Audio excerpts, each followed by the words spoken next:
ಹುಬ್ಬಳ್ಳಿ ಕುಂದಗೋಳ ಬಳಿ ಭೀಕರ ರಸ್ತೆ ಅಪಘಾತ. ಲಾರಿ ಬಸ್ ಮುಖಾಮುಖಿ ಡಿಕ್ಕಿ. ಶಿರೂರು ಗ್ರಾಮದ ಐಟಿಟ ವಿದ್ಯಾರ್ಥಿಯ ರುಂಡ ಕತ್ತರಿಸಿ ಸ್ಥಳದಲ್ಲೇ ದಾರುಣ ಸಾವು. ಕುಂದಗೋಳ ಪಟ್ಟಣದ ಹುಬ್ಬಳ್ಳಿ ಲಕ್ಷ್ಮೀಶ್ವರ ಮುಖ್ಯ ರಸ್ತೆಯ ಕೊಪ್ಪದ ಕೆರೆಯ ಬಳಿ ಬುಧವಾರ ಸಂಜೆ ಲಾರಿ ಹಾಗೂ ಸಾರಿಗೆ ಬಸ್ ನಡುವೆ ಭೀಕರ ರಸ್ತೆ ಅಪಘಾತ ಸಂಭವಿಸಿದ್ದು, ಐಟಿಟ ವಿದ್ಯಾರ್ಥಿಯೊಬ್ಬ ಸ್ಥಳದಲ್ಲೇ ಅತ್ಯಂತ ದಾರುಣವಾಗಿ ಸಾವನ್ನಪ್ಪಿದ್ದಾನೆ. ಶಿರೂರ ಗ್ರಾಮದ ನಿವಾಸಿಯಾದ ಐಟಿಟ ಓದುತ್ತಿದ್ದ ಫಕ್ಕೀರೇಶ್ ಚೆನ್ನಯ್ಯ ಮುತ್ತಳ್ಳಿಮಠ ಅಂದಾಜು 17 ವರ್ಷ ಎಂಬಾತನೇ ಈ ದುರ್ಘಟನೆಯಲ್ಲಿ ಮೃತಪಟ್ಟ ದುರ್ದೈವಿ ಎಂದು ಗುರುತಿಸಲಾಗಿದೆ. ಸಂಜೆ ಸುಮಾರು 5 ಗಂಟೆಯ ವೇಳೆಗೆ ಲಕ್ಷ್ಮೀಶ್ವರ ಡಿಪೋಗೆ ಸೇರಿದ ಕೆಎ 26 ಎಫ್ ಕಲನ 1039 ನಂಬರಿನ ಸಾರಿಗೆ ಬಸ್ ಹಾಗೂ ಎಂಸ್ಯಾನ್ ತುಂಬಿಕೊಂಡು ಹೋಗುತ್ತಿದ್ದ ಕೆಎ 04 AD 7218 ನಂಬರಿನ ಲಾರಿಯ ನಡುವೆ ಮುಖಾಮುಖಿ ಡಿಕ್ಕಿಯಾಗಿದೆ. ಅಪಘಾತದ ರಭಸಕ್ಕೆ ಬಸ್ಸಿನ ಕಿಟಕಿಯಿಂದ ಹೊರಗಿದ್ದ ವಿದ್ಯಾರ್ಥಿ ಫಕ್ಕೀರೇಶನ ತಲೆ ರುಂಡ ಕತ್ತರಿಸಿ ರಸ್ತೆಗೆ ಬಿದ್ದಿದ್ದು, ಆತ ಸ್ಥಳದಲ್ಲೇ ರಕ್ತದ ಮಡುವಿನಲ್ಲಿ ಕೊನೆಯುಸಿರೆಳೆದಿದ್ದಾನೆ. ಅಪಘಾತ ನಡೆದ ಸ್ಥಳದಲ್ಲಿ ನೆರೆದಿದ್ದ ಸಾರ್ವಜನಿಕರು ಈ ದಾರುಣ ದೃಶ್ಯವನ್ನು ಕಂಡು ಕಂಬನಿ ಮಿಡಿದಿದ್ದಾರೆ. ವಿಷಯ ತಿಳಿಯುತ್ತಿದ್ದಂತೆ ಕುಂದಗೋಳ ಪೊಲೀಸ್ ಠಾಣೆಯ ಅಧಿಕಾರಿಗಳು ಹಾಗೂ ಸಿಬ್ಬಂದಿ ತಕ್ಷಣವೇ ಸ್ಥಳಕ್ಕೆ ಧಾವಿಸಿ ಪರಿಶೀಲನೆ ನಡೆಸಿ ಸುಗಮ ಸಂಚಾರಕ್ಕೆ ಅನುಕೂಲ ಮಾಡಿಕೊಟ್ಟಿದ್ದಾರೆ. ಈ ಭೀಕರ ಅಪಘಾತಕ್ಕೆ ಸಂಬಂಧಿಸಿದಂತೆ ಕುಂದಗೋಳ ಪೊಲೀಸ್ ಠಾಣೆಯಲ್ಲಿ ಪ್ರಕರಣ ದಾಖಲಾಗುತ್ತಿದ್ದು, ಘಟನೆಗೆ ನಿಖರ ಕಾರಣವೇನು ಎಂಬ ಕುರಿತು ಪೊಲೀಸರು ಮುಂದಿನ ತನಿಖೆಯನ್ನು ಕೈಗೊಂಡಿದ್ದಾರೆ.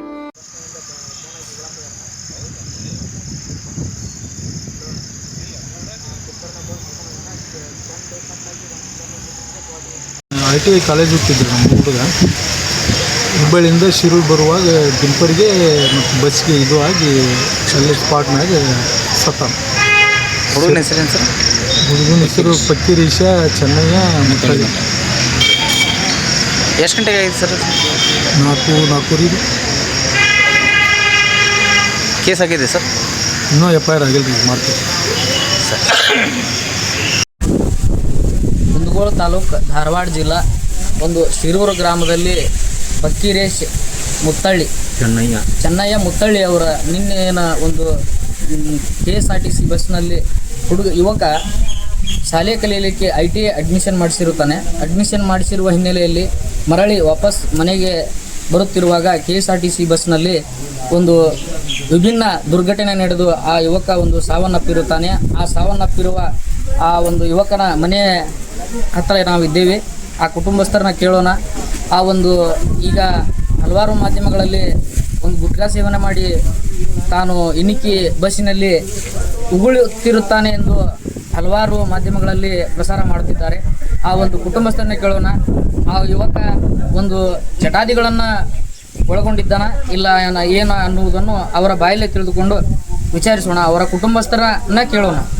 ಸರ್, ಆ ಯುವಕ ಒಂದು ತಾನು ಹಲವಾರು ಚಟಾದಿಗಳಲ್ಲಿ ತೊಡಗಿದ್ನ? ಏನು ಒಂದು ಅಡಿಕೆ ಚಟ ಇಲ್ಲ, ಒಂದು ಅಡಿಕೆನೂ ಹಾಕೋದಿರ್ತದೆ. ಅವನ ತಿಂದ್ರೆ ಒಂದು ತಾಜಾ ಜೀತ್ ನಿಂತಿದ್ದಾವ ಅಷ್ಟಾಗ ಅದಕ್ಕೂ ಬೇಯ್ತಿದ್ವಿ, ಅದನ್ನು ಕದ್ದು ಹಾಕೋತಿದ್ದ. ಆರಾಮಿಗಿಲ್ಲ ಯಾಕಿನ ಈಗ ಭಾಳ ಕಡೆ ನಾವು ಸೋಷಿಯಲ್ ಮೀಡಿಯಾದಾಗ ನೋಡತ್ತೇವೆ, ಗುಟ್ಕಾ ಹಾಕಿ ಬ್ಯಾಕ್ ಹೋಗಿದ್ದ ಹಂಗೆ ಅಂತೇಳಿ. ಬಟ್ ನಮಗೆ ತಿಳಿದ ಮಟ್ಟಿಗೆ ಅವಂತೂ ನಮ್ಮ ಅಗದಿ ನನ್ನ ಅಕ್ಕನ ಮಗನ ಹಾಕಾನ, ಹಳೆ ಹಾಕಾನ. ಬಟ್ ಇವತ್ತಿನರಿಗೆ ಅವ ಯಾವುದೂ ಒಂದು ಚಟ ಮಾಡ್ತಿರ್ಲಿಲ್ಲ, ಯಾವುದೂ ಗುಟ್ಕಾ ಹಾಕ್ತಿರ್ಲಿಲ್ಲ. 17 ವರ್ಷದ ವಯಸ್ಸಿನ ಮಗ, ಬಡವ್ರ ಮಗ. ಅವಂಗೆ ಬಸ್ಸಿಗೆ ಬಂದು ಟಿಪ್ಪರ್ ಹೊಡೆದಿರೋ ಕಾರಣಕ್ಕೆ ಅವ ಹೊರಗೆ ನೋಡಿರ್ಬೋದು ಅಂತ ಪ್ರತ್ಯಕ್ಷದರ್ಶಿಗಳು ಹೇಳಿರ್ತಾರೆ. ಅದೇ ಕಾರಣಕ್ಕೆ ಹೊರಗೆ ನೋಡಿದಾಗ ಅವನು ಈ ಥರ ಒಂದು ಚಂಡ್ ಕಟ್ಟಾಗಿ ಹೋಗುವಂಥ ಪರಿಸ್ಥಿತಿ ಒಳಗೆ ಇಬ್ಬರು ಬಸ್ಸಿನ ಒಂದು ತಗೊಂಡಿದೆ, ಟಿಪ್ಪರ್ನ ಒಂದು ಆ ನಮ್ನಿ. ಯಾಕಂದ್ರೆ ಇಬ್ಬರು ಅಷ್ಟು ಸ್ಪೀಡ್ನಾಗಿರೋ ಕಾರಣದಿಂದನೇ ಅವ್ರು ತಲೆ ಕಟ್ಟಾಗಿ ಹೋಗ್ತೈತೆ ಅನ್ನೋ ಲೆವೆಲ್ನಾಗ ಇವ್ರದ್ದು ಆಕ್ಸಿಡೆಂಟ್ ಆಗೈತೆ. ಅಂದ್ರೆ ಇಬ್ಬರು ಅಷ್ಟೇ ಕಾರಣ ಐತಿ. ಇದಕ್ಕೆ ಸಂಬಂಧಪಟ್ಟವ್ರು ಏನು ಪರಿಹಾರ ಸೂಚಿಸಿ ದಯಮಾಡಿ ಒಂದು ಸಹಾಯ ಮಾಡಿ. ಎಕರೆ ಹೊಲನೂ ಇಲ್ಲ, ಒಂದು ಅರ್ಧ ಎಕರೆ ಹೊಲನೂ ಇಲ್ಲ. ತಂದೆ ತಾಯಿನೂ ಕೂಲಿ ಕೆಲಸ ಮಾಡ್ತಾರೆ. ಇವನು ITI ಕಲ್ತು ಇನ್ನೆಲ್ಲರ ಕೆಲಸಕ್ಕೆ ಹೋಗಿ ನಮ್ಮ ತಂದೆ ತಾಯಿನ ವಯಸ್ಸಾಗಿದ್ದ ಅಜ್ಜ ಅಜ್ಜನ ಸಾಕ್ಬೇಕನ್ನುವಂಥ ಒಂದು ಇದ್ರಾಗಿದ್ದ.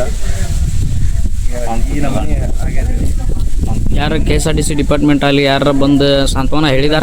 ಯಾರೂ ಬಂದಿಲ್ಲ ಸರ್. ನಿನ್ನೆ ರಾತ್ರಿನೂ ನಾವು ಪೊಲೀಸ್ ಸ್ಟೇಷನ್ ರಾತ್ರಿ 1 ಗಂಟೆವರೆಗೂ ನಮ್ದು ಬಾಡಿ ಇಸ್ಕೊಂಡ್ಬರೋಕಾರೆ 1 ಗಂಟೆ ಮಟ್ಟ ಆಗಿದೆ. ಯಾರು KSRTC ಅವರು ಯಾರೂ ಬಂದಿಲ್ಲ ಸರ್. ಯಾರು ಲಾರಿ ಅವ್ರ ಕಡೆಯವರು ಯಾರೂ ಬಂದಿಲ್ಲ. ನೀವೇನಾಗ್ಬೇಕ್ರಿ ಆ ಯುವಕಗೆ?